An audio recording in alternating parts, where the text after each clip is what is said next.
Aujourd'hui, je reviens à un sujet qui me tient à cœur. Pourquoi? Parce que souvent, il y a des personnes qui me téléphonent, des parents d'enfants dyslexiques, et qui s'inquiètent énormément parce que leur enfant n'aura pas peut-être le bac et puis au-delà.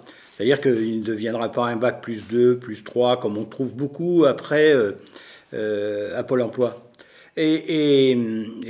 Bon, c'est un peu une pique ce que j'en vois, mais c'est un peu vrai. Vous avez des enfants dyslexiques qui ne peuvent pas suivre des études dites normales. Pourquoi insister? Pourquoi ne pas plutôt chercher à développer leur créativité? Parce que tous les enfants dyslexiques sont créatifs, ils ont une part de créativité, et c'est essayer de, plutôt que être omnibulé par obtenir un bac qui servira pas grand-chose, en fin de compte, examinez cette question. Vos enfants, quand ils étaient tout petits, est-ce que vous leur avez... ils ont été obligés d'apprendre la composition, quand ils étaient bébés, la composition du lait pour en boire? Est-ce qu'ils ont eu besoin de suivre une formation sur la marche, hein, avec un coaching, un coach pour marcher? Oui, c'était vous le coach, vous avez tenu la main un petit moment, et puis après vous l'avez lâché, et ils n'avaient pas besoin de connaître les notions de l'équilibre, c'est-à-dire que les formaliser scientifiquement ou physiquement, et ils marchaient. Pareil pour la bicyclette.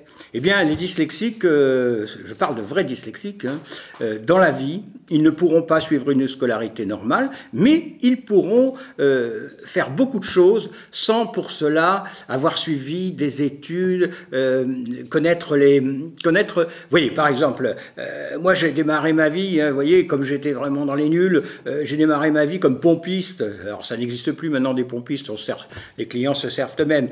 Vous voyez, puis après, je suis devenu... prospecteur, vendeur, après j'ai fabriqué dans les ventes de cheminées, j'étais agent immobilier, enfin j'ai fait 1000 choses, et j'ai appris, tout le temps appris sur le tas, comme ça, sans passer par les universités.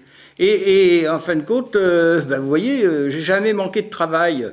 Et donc, c'est ma créativité qui m'a permis de faire tout ça. Maintenant, je suis un auteur. Je parlais des enfants tout à l'heure. On leur apprend pas les lois de l'équilibre quand ils font de la bicyclette. Ben, moi, j'ai pas appris les règles de grammaire. J'ai jamais pu les apprendre. C'est pas qu'on n'a pas voulu me les inculquer, mais j'ai jamais pu les apprendre. Et en même temps, je suis maintenant quelqu'un qui est formateur, qui est un spécialiste dans l'écriture, quelle qu'elle soit, littéraire,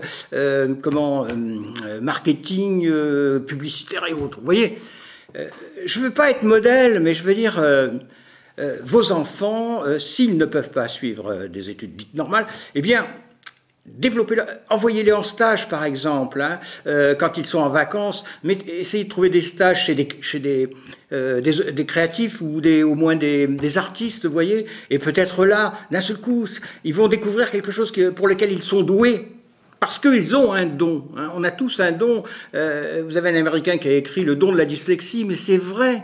On a tous un don. Ils sont différents, bien sûr. Et bon, c'est peut-être un moyen de le découvrir. Enfin, j'y crois énormément. C'est pas parce qu'on va passer des heures et des mois et des années à s'ennuyer à l'école que on va réussir sa vie. D'abord, ils seront malheureux, on est malheureux, et puis en plus, on n'apprend rien parce qu'on s'en fout, on n'écoute pas, on comprend pas. Mais en revanche, vous savez, je suis long aujourd'hui, mais j'insiste énormément là-dessus. En tant que formateur, j'ai une pédagogie différente des autres. C'est-à-dire que quand j'apprends quelque chose, enfin je fais découvrir aux gens des choses, j'ai la pédagogie de l'erreur. C'est-à-dire que je leur propose un exercice ou quelque chose à réaliser. Je sais qu'ils vont se tromper. Et puis, quand ils se sont trompés, je leur dis gentiment, je leur montre évidemment, avec tout le respect que je leur dois, je leur montre comment on pourrait éviter cette erreur. Eh bien, croyez-moi, ils ne l'oublient jamais. Eh bien, les dyslexiques, au cours de leur vie, c'est ça. On est tout le temps face à des erreurs, puisque on est dans l'erreur par rapport aux autres. Mais on ne l'oublie pas, et on trouve des chemins de traverse, et il y a des possibilités de parvenir. Je voudrais rassurer les parents qui me téléphonent souvent, on en parle souvent, ils sont inquiets parce qu'ils n'auront pas ces fameux diplômes. Mais s'ils sont s'ils ont développé leur créativité, ils savent s'adapter dans la vie, mais ils s'en sortiront bien mieux qu'avec des diplômes, comme je disais tout à l'heure, qui mènent très souvent, vu les orientations qu'on donne aux enfants, qui mènent à pas grand-chose quand ce ne sont pas, évidemment, des études supérieures, etc. Mais que vous ayez un bac ou vous n'ayez pas, votre enfant doit... Il s'en sortira, faites-moi confiance.